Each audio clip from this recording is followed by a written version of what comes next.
Ladies and gentlemen, hello, welcome to 2017. What a start has been, huh? We've started out so well.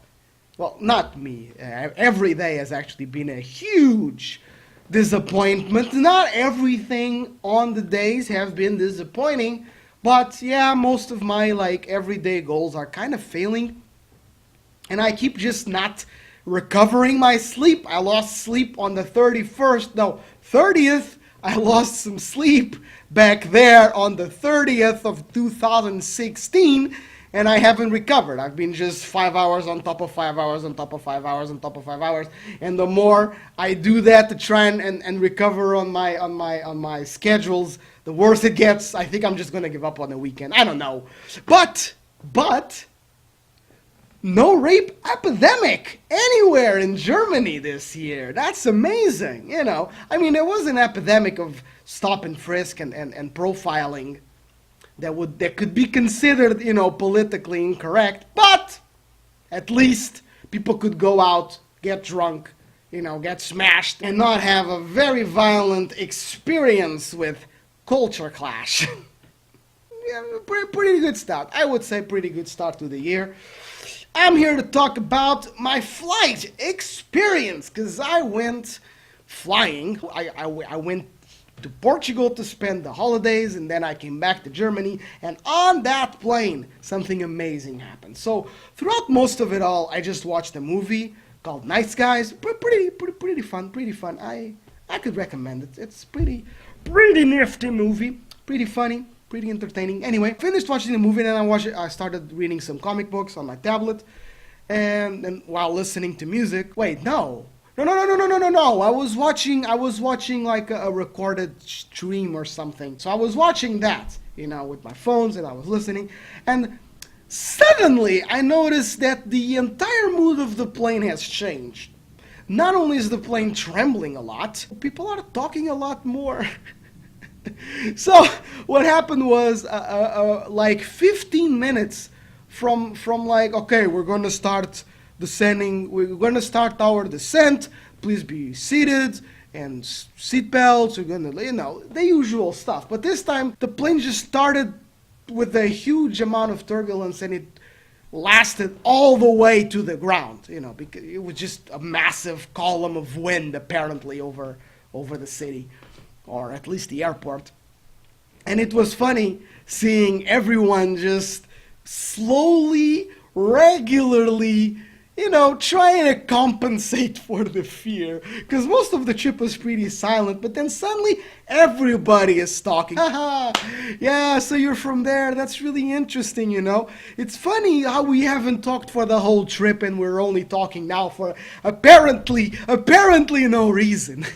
Yes. That was funny. It's like a roller coaster. This actually happened. I had a senior couple sitting next to me, and at some point the plane does like a huge drop, like at least 2-3 flights worth of drop, like boom, and the old lady's like, oh. She spent most of the trip like tripping out, like in between her arms, like freaking out somewhat about flying, so I'm pretty sure she wasn't finding any of that funny. It got to a point where even I started to get worried. Usually I'm like, whatever. But man, the plane was really shaking, like I've never experienced before. I was standing next to the window, and I could see the freaking wing, and the wing was like, where? Just the wing, like the plane is stopped, and the wing does like bends completely freaking, you know, and it's, and man, my imagination, and from seeing this happen in so many movies, kept imagining, like, every time I saw the wing bend, I would imagine it breaking it off, and then suddenly like, just like, so I had to actually, like, I reached up to close the window, like that would change reality. But then I remembered I couldn't close the window, you know. So I was like, okay, I'm not going to look outside. And I just kept dealing with the turbulence, and my imagination starts freaking activating And I'm like, okay, it's not a good thing that I have the tablet in front of my belly, because we're gonna crash and the tablet's gonna, like, you know.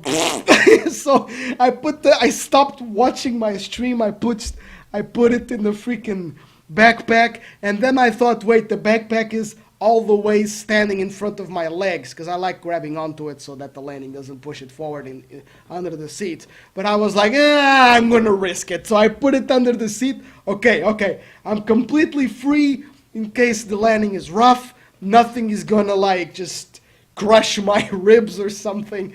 I'm good. I make sure my seatbelt is tight, and then my imagination, what if you crashed and died? You know, happy thoughts. The kind of stuff that people were talking a lot to avoid. I imagine.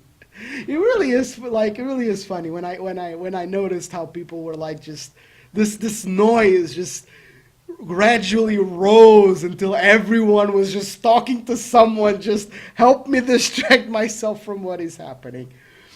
But I was actually like, when I thought about dying, I was like, man, it would really suck, specifically because it was a delayed flight. like seriously, this air company, on top of all the hours that I had to wait, the flight was delayed for like an hour and a half or 2 hours. So they had me waiting for 2 hours to kill me. And I really considered this, and like, man, if I ever go down on an airplane, I really hope it's not on the delayed flight. If you delay the flight, at least make sure that it's safe. Don't delay the flight and then crash anyway. That is just the worst. Dying sucks, but I mean, you know what I mean. It's just, the most interesting part of it was that the plane landed pretty smoothly. And I could only remember this flight that I took from Scotland, I think, back to London. And the landing was super harsh. Like, the pilot must have been a newbie. He must have, like, made some kind of mistake, because the plane landed really hard. But this one, the plane was like, "Rah, rah." The more the plane shook, the more the plane accelerated.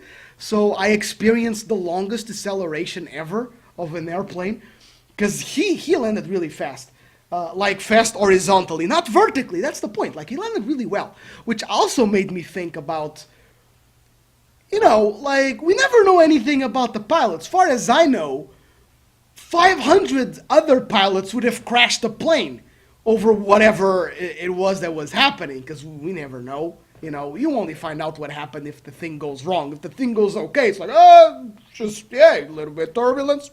Happens sometimes. What if 500 different pilots would have crashed, and we just lucked out and got some kind of an ace? I mean, the flight company I was on was like the cheapest ever, so I doubt it. But maybe it's like a diamond in the rough, you know? Like, just this epic freaking pilot that nobody even knows how good he is. Like, he doesn't even know how good he is, and he just, like, got the right instincts and did everything that he was supposed to, but a million other pilots wouldn't. I don't think there's even a million pilots in the world, but whatever, you know what I mean. Is it really just, you know, just another day of flying, or did we just luck out on the pilot we had and how good he was? Makes you think. But the main point is, definitely, do not delay the flight and then crash. If you delay the flight, make sure it gets there, all right? Because it kind of sucks, like, waiting for 4 hours to get into a late flight, and then you die anyway. Come on, man. Woo! All right. Catch you later, everyone. Let's have a good 2017, all right? Now that the 2016 is over, is gone. I don't know. Like, I really thought it was funny how people kept treating 2016 like it was a person going after the celebrities with an axe. It's not anything different. Like, we're all still here. Everyone, except for the people who died and the babies who were born in the past 6-7 days. It's all the same people. So I don't know why people think it's gonna be any different. Like, it's not the universe making things happen cosmically. It's all us. It's all our responsibility. It's all you and me, you know. So if 2016 was worse than 2015, 2015 was worse than 2014. It's all the same people. Like, why would anything get better if we don't get better? Yeah, that's just, sorry. That's less funny, but it's just a point of view. Point of view, just a point of view. All right, Steve will be back later. I don't know. I got big plans for this year. Hopefully I don't die. Yeah, let's leave it at that. Hopefully I'm still around, you still around at the end of the year. I don't know. Anyway, see ya.